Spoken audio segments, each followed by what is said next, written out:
The question here, are some pet products, which are sold in thousands of stores, harming and sometimes even killing cats and dogs? Investigative reporter Joel Grover has uncovered some alarming evidence, and tonight he's here with it. Joel. Well, Paul and Colleen, we're talking about these products which are sold in major supermarkets and pet supply stores. They're meant to get rid of fleas and ticks on your pets. But we've been looking closely through government data and have found thousands of reported pet illnesses and deaths that are linked to these kinds of products. Let's face it, for many of us, pets are like members of the family, which is why it would be so devastating if your dog were to suddenly collapse. Twitching, convulsions, seizures. Or if your cat were to drop dead. I felt like it was my fault because I had applied the product. After you used an over-the-counter pet product, which is approved by the U.S. EPA. Do I want to risk my own cats to that? And I have 6, and the answer is no. The products we're talking about are popular flea and tick shampoos or drops. They're sold by different companies under different names, but they all contain the same type of pesticide, called pyrethrins, or the synthetic versions known as pyrethroids. These are the same pesticides used in well-known products to kill bugs around your house. Is this completely safe? Yeah.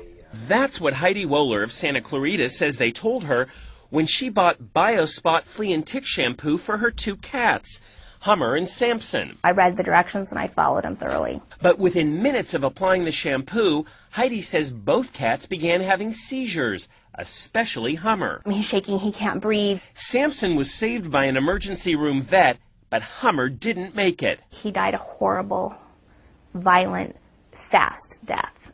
This is not an isolated case. We looked through the EPA's database of reported incidents involving domestic animals from all products containing pyrethrins and pyrethroids. We found numerous cases of animals whose skin was burned, animals who had seizures and vomiting, tens of thousands of reported incidents, including thousands of deaths. Even the EPA admits it's not sure how many thousands of animals have been harmed by these pesticides. If they're on the shelf in a grocery store or a drugstore, you assume that that's been tested and is fine. But things weren't fine when Rich Parsons of La Quinta applied Hart's flea and tick drops to his dog Duffy. They contain a pyrethroid called phenolphthalein. The following day, Duffy was having seizures, and 2 days later he died at this animal hospital. This was not a pleasant death. This was really a devastating loss for us because he just meant the world to us. In fact, there are entire websites where pet owners report illnesses and deaths after using products containing pyrethrin and pyrethroid pesticides. How's he doing? Good. Yeah. Well-known veterinarians like Dr. Jeff Werber of L.A.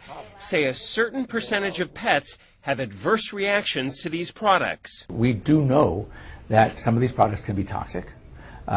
We don't necessarily know to what degree. That's why so many vets and groups like the Humane Society are speaking out against these products. There are absolutely safer alternatives generally across the board. But these companies all insist their products are safe. It's unconscionable. It's unacceptable. When Rich Parsons' dog Duffy died, his vet wrote that it was a reaction to the insecticide in the Hart's drops that contributed to the dog's death.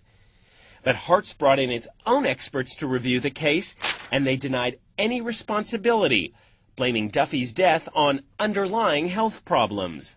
He's a perfectly healthy cat. And when Heidi Wohler's cat Hummer died, her vet wrote that based on the cat's symptoms, the pyrethrin in the BioSpot shampoo contributed to Hummer's death. BioSpot paid for an autopsy, which we asked Dr. Werber to interpret. Is it possible the shampoo contributed to this cat's death? I think it's highly likely there was a contributory factor to this product and this cat's demise. It needs to be taken off the market. Still, BioSpot's parent company told Heidi in a letter, "We don't believe Hummer's death was a result of using our product." But they never did explain why the cat died. Pets are part of our family, and he trusted me.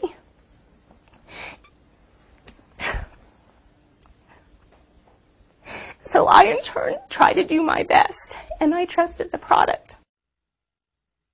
The U.S. EPA tells us it has now begun a major review of these flea and tick products to make sure they're really safe.